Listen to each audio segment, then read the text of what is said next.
The first thing that I always tell everybody, you need time. So don't sell your house. Don't book a flight. Don't say goodbye to your company and your relatives. You really do need that plan when you're coming to Australia to work. That's my number one point that I always tell our clients.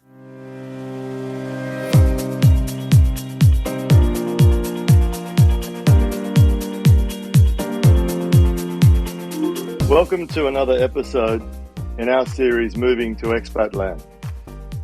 This week, my guest is Amanda Tinner from the Visa Executive. Amanda started her immigration career at the Australian High Commission in London, where she worked in immigration for 5 years. She's been a researcher into a state parliament report on business migrants and represented the migration industry on a federal joint standing committee. And it's my pleasure to welcome Amanda to our podcast today. Welcome, Amanda. Thanks for joining us. John, thank you so very much for inviting me. I'm thrilled. And where are you today, Amanda? At the moment, I'm at Phillip Island in Victoria, usually based in Melbourne, but since the pandemic started just on 2 years ago, we debunked from Melbourne and came down to the beach. I'm sure there's a lot of people who would love to swap a city for the beach. That's really cool. I'm scared to ask if you would like to go back to the city or you're really enjoying the beach. Well, you don't realise how busy the city is until you've been living at Phillip Island, where it's quiet for the vast majority of the year. But I know that I'm going to have to get on a plane shortly and start travelling around Australia. Please, why don't you tell us a little bit about your personal journey and how you got into the field you're in today? Goodness. I started, as you quite rightly said at the beginning of the podcast, I started working in London for the immigration department. So in 1990, I did the thing that most Australians did at that time, which was leave uni and go to the UK. I found a job working at an investment bank just as an admin person, a filing clerk, and I got the sack within my first week. Okay. So that was a bit of a disaster. And I knew that I couldn't come back after only having been away, shy on a month. That's filing, Amanda. You got the sack from a filing job. I know. I did indeed. My first ever job. I can assure everyone, Amanda is very, very capable and very talented. So this getting sacked from a filing job no way reflects her skills on our Melbourne E-team. Thank you. Within 1 week, it's my first ever job. So that was a bit of a disaster. I wasn't very good at filing. So I promptly burst into tears and thought to myself, I can't go back to my parents after only having been overseas for just on a month. Yeah. So I thought to myself, where do most Australians go for a job? And so I promptly walked over to the Australian High Commission on the Strand, and I thought that immigration sounded interesting. And that's how I got into immigration. Wow. My first interview consisted of 5 minutes. Great story. And the boss of immigration at the time, with his feet on his desk, asked me if I could type. And I said, yes. That was my first ever lie. He said, did I have the ability to work in the UK? And I did, because my mum is English. And he said, when can you start? And I said, Monday morning. Yeah. And I got a £20 increase from the job I got the sack from. Mm-hmm. So I went from £100 a week to £130. I thought it was the best job that I'd ever had. That's a great story. Maybe tell the listener a little bit about what led to Visa Executive, how you then got to there. After spending 5 years in the UK, I got pregnant. My husband and I came home. Then I got a job at the Victorian State Government working on a migration program. Then I got a job working for a very large global relocation company. I ended up managing their Asia Pacific migration practice. So I did that, then left there and started my own business, Visa Executive, just on 16 years ago. Wonderful. So that calculates to just over 30 years working in the Australian immigration space. which I think is one of the reasons why you and the business would be such a wonderful resource for anyone thinking about coming to live and work in Australia. I am the owner of the business. I have another director, a co-director. We are an Australian-owned, we're a law firm, and all we practice is Australian immigration law. That might not sound a lot to a lot of people, but in Australian immigration space, we have just over 100 different visas. Wow. From tourist visas right up to permanent residence. So it really is a job that you need to be dedicated at and understand the nuances of. So that's all we do. Amanda, 100 visas sounds like a lot. Which of the visas do you spend most of your time on? The vast majority of our time, or the most popular visas for people to come to Australia, are the business visas, so the people that are sponsored to come and work for a particular company in a particular job, and that's the subclass 482. That's our generic work visa that we have. We also help people, business people and companies apply for their business visitor visas, so the people that will perhaps come for a look-see before they take up a role, or they're coming for business meetings. We manage those as well. We get involved in the occasional working holiday. So for young people under 30, we have a working holiday visa.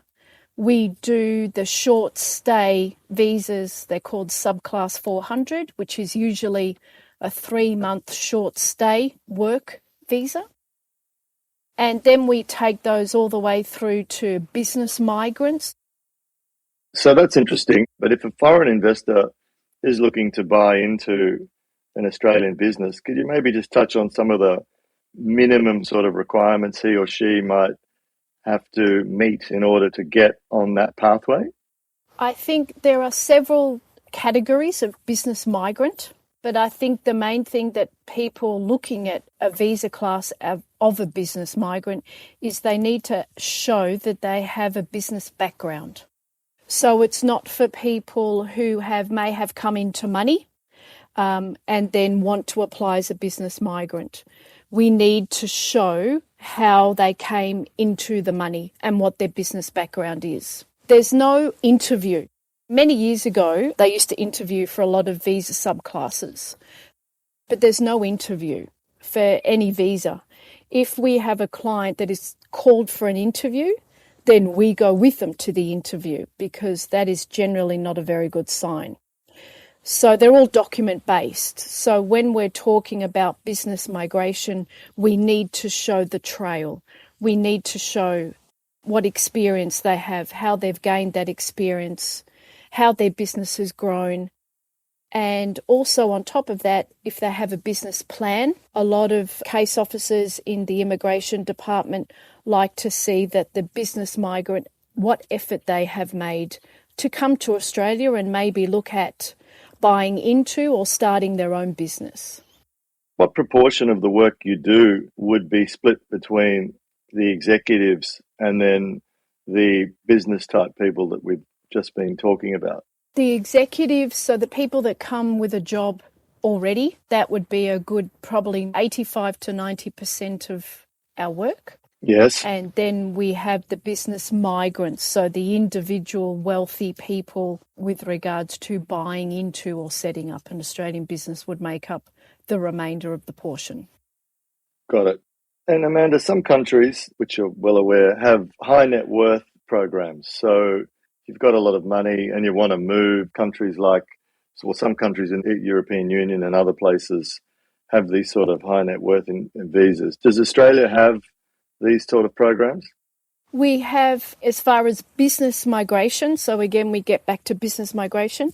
So that's an investor. But again, so they're the high net worth ones. But it's not, when we talk about investor, it's not like the US program where they have lotteries, for example. Right. So you might have $1 million and they give you permanent residence. Australia doesn't have programs like that.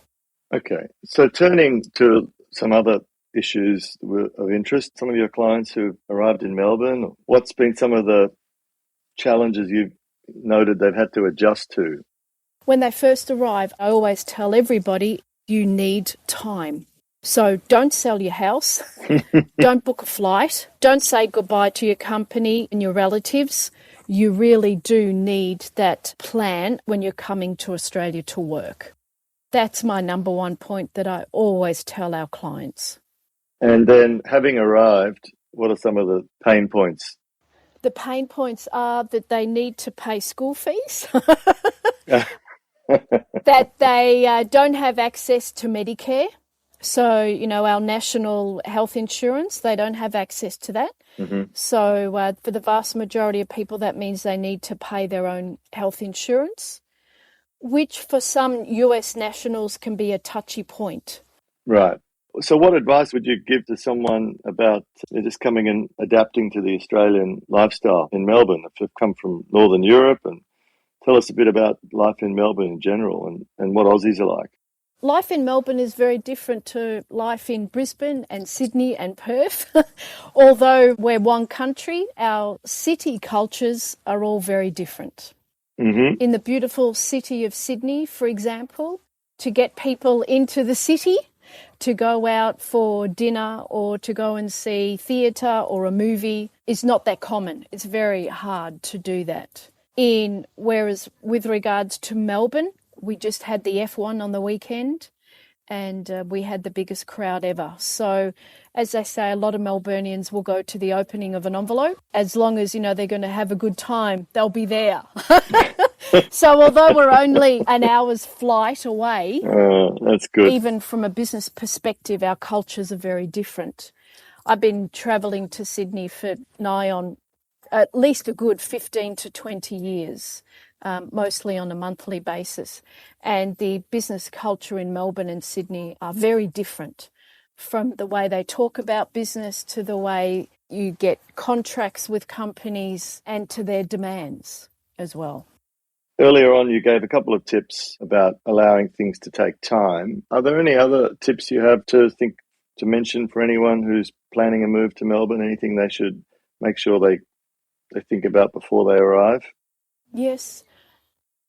Several tips I have. Besides the big time factor, I think that they also need to understand that Australian immigration rules do change. Yeah. We have a lot of people who look at coming to Australia with the vision of getting permanent residence, of staying and then becoming citizens.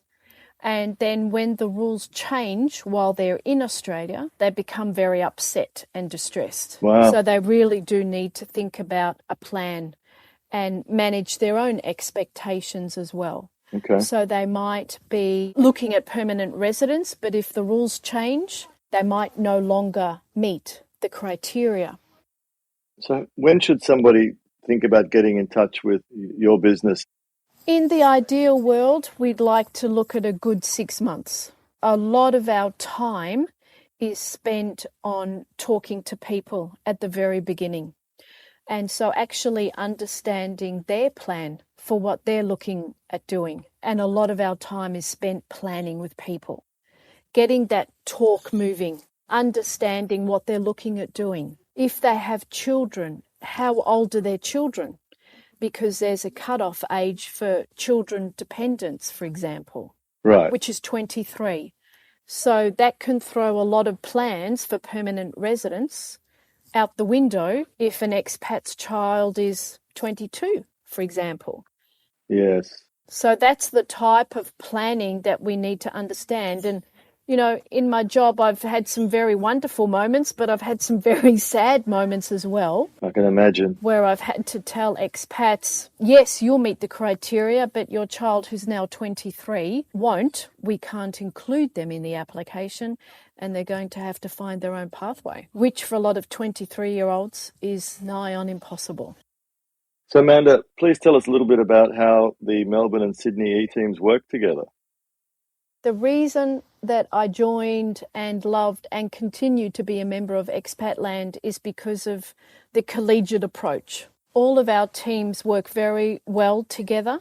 we all work for the common good. And I don't mean to sound naff, I guess, to use a common term about that, but there really is I have a client that needs your services, let me introduce you to them, knowing that the person that you've just introduced your client to is going to be in good hands. So it's that approach that the teams have that is a wonderful thing about Expatland. I've spoken to Expatland team members in South Africa, Canada and London as well to let them know that we have clients that need their help. So that's the way that we work together. That's good to hear. We are spending a lot of time building e-teams in key cities around the world, and the fact that you've spoken to 3 or 4 e-teams shows that there's this specialist connectivity that's emerging. Look, I think you've given some really wonderful insights to the visa process. Perhaps you can tell us what Amanda Tinner does away from work when she's not pouring her heart and soul into helping clients get into Australia. Oh, that's true. Well, I love the beach. We're fortunate enough to have a boat, so I love the water. I'm a Pisces. I'm a March baby, so anything to do with the water I love. Many years ago, I even used to surf, but I'm too old and my knees are too sore to do that anymore. So I gave that up quite a few years ago. I love going out and listening to live music. As I've got older, I'm doing that more and more. And I'm in the very fortunate position that I have a ticket to see Robbie Williams when he comes out in May at Rod Laver Arena. So that's very exciting, John. That sounds great. Well, for anyone that actually wants to move to Phillip Island, is there another set of visa requirements to get onto Phillip Island? No, there isn't. Sounding pretty good down there. No, there isn't. We have one bridge that you need to drive over to get on and get off, and that's about it. Right. Okay. Well, for anyone who does actually decide they want to go and live in Phillip Island, I suggest, you check in with Amanda first. Sounds like she knows the best places on the island. I still haven't been there, but look, it's been great speaking with you. We look forward to you working with Expatland for many more years. And thank you for your support. A wonderful episode of Moving to Expatland, the journey to Melbourne. So thank you very much, Amanda, for your help today. Thank you, John. It's just been lovely, and all the best for your tour